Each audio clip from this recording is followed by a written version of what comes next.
साल 2025 में भारत की आर्थिक कहानी की बात करें तो इसकी एक नहीं बल्कि दो साइड्स हैं। एक तरफ तो है जबरदस्त कामयाबी और दूसरी तरफ है कुछ ऐसी बड़ी चुनौतियां जो इस कामयाबी पर सवाल खड़े करती हैं। तो चलिए आज इन दोनों ही पहलुओं को समझने की कोशिश करते हैं। तो सवाल यही है कि क्या ये एक गोल्डीलॉक्स इकोनॉमी थी, मतलब सब कुछ एकदम परफेक्ट, ग्रोथ भी तेज और महंगाई भी कंट्रोल में, या फिर ये कहानी थी उन जख्मों की जो ग्लोबल ट्रेड वॉर्स और बाहरी दबावों से मिले। सच कहूं तो सच्चाई इन दोनों के कहीं बीच में है। तो बस आज हम इसी दोहरी सच्चाई को परत दर परत खोलेंगे, देखेंगे कि इंडिया की इकोनॉमिक विंस और उसके सामने खड़ी चुनौतियों के बीच ये टेंशन आखिर बना कैसे। ऑलराइट, तो चलिए शुरू करते हैं कहानी के पहले हिस्से से, और वो है जबरदस्त पॉजिटिव इकोनॉमिक न्यूज़ जिसने वाकई में पूरी दुनिया का ध्यान अपनी ओर खींचा। और इस कहानी का जो सबसे बड़ा हीरो था वो था ये नंबर 8.2%। ये थी Q2 FY 2025-26 की रियल जीडीपी ग्रोथ। कमाल की बात यह है कि ये मार्केट के अंदाजे से भी कहीं ज़्यादा थी, और इसी एक नंबर ने इंडिया को दुनिया की फास्टेस्ट ग्रोइंग मेजर इकोनॉमी बना दिया। और देखिए, ये ग्रोथ सिर्फ एक क्वार्टर की बात नहीं थी। 2025 खत्म होते होते इंडिया दुनिया की चौथी सबसे बड़ी इकोनॉमी बन चुका था, और यहां से 2030 तक दुनिया की तीसरी सबसे बड़ी अर्थव्यवस्था बनने का रास्ता एकदम साफ नजर आ रहा था।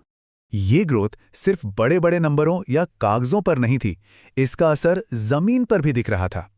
सबसे बड़ा एग्जाम्पल है प्रोडक्शन लिंक्ड इंसेंटिव स्कीम, मतलब PLI। इसकी वजह से डोमेस्टिक मोबाइल फोन प्रोडक्शन में 28 गुना की बढ़ोतरी हुई। इसने इंडिया को एक बड़ा इलेक्ट्रॉनिक्स मैन्युफैक्चरिंग हब बना दिया। अब इस इकोनॉमिक बूम के पीछे एक और बड़ा हाथ था GST 2.0 जैसे रिफॉर्म्स का।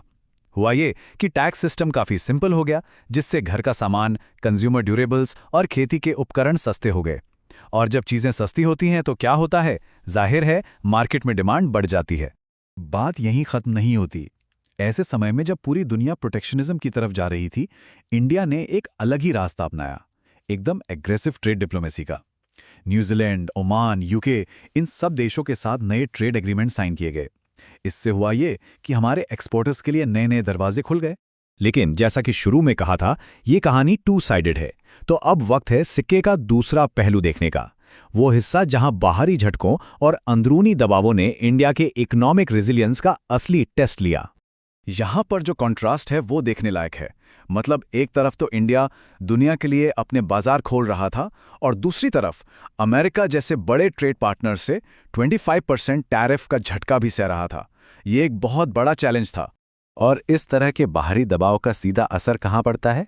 हमारी करेंसी पर। डॉलर मजबूत होता जा रहा था, विदेशी पैसा बाहर जा रहा था, और नतीजा ये हुआ कि दिसंबर आते आते $1 के मुकाबले रुपया लगभग 91 के रिकॉर्ड निचले स्तर पर पहुंच गया। इसने इकोनॉमी की एक बड़ी कमजोरी को सामने ला दिया। पर इंडिया के चैलेंज सिर्फ ट्रेड और करेंसी तक ही सीमित नहीं थे। देश के अंदर एक और, शायद इससे भी बड़ा संकट सिर उठा रहा था। एक ऐसा संकट जहां हमारी जबरदस्त इकोनॉमिक ग्रोथ और हमारा एनवायरनमेंट दोनों आमने सामने आ खड़े हुए थे। इस संकट की सबसे डरावनी तस्वीर तो हमारे शहरों में दिख रही थी। 2024 की ही बात है। श्रीगंगानगर, ग्रेटर नोएडा, दिल्ली, ये सब शहर PM10 के मामले में देश के टॉप 10 सबसे प्रदूषित शहरों में थे। PM10 मतलब हवा में मौजूद वो मोटे धूल कण। और ये सिर्फ आंकड़े नहीं है, ये एक पब्लिक हेल्थ इमरजेंसी है। सिर्फ हवा ही जहरीली नहीं हो रही थी, इंडिया क्लाइमेट चेंज के सीधे असर से भी बुरी तरह जूझ रहा था।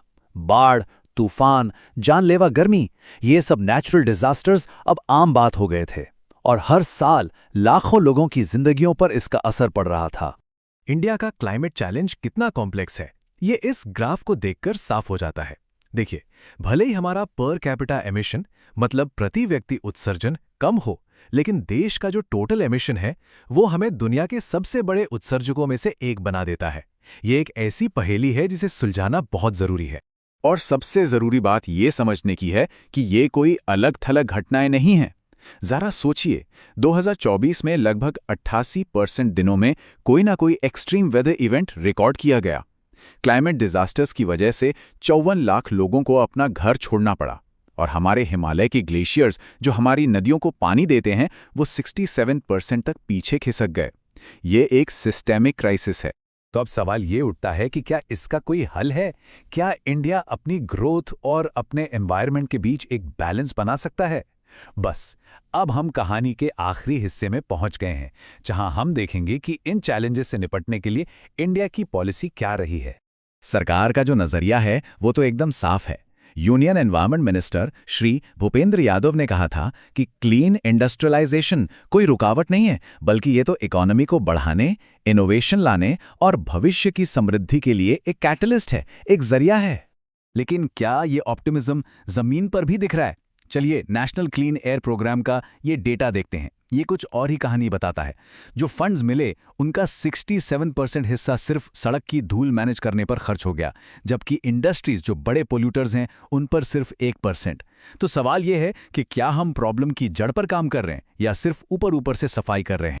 इस चैलेंज का एक जवाब ग्रीन जॉब्स में भी ढूंढा जा रहा है। और ग्रीन जॉब्स का मतलब सिर्फ सोलर पैनल लगाना नहीं होता।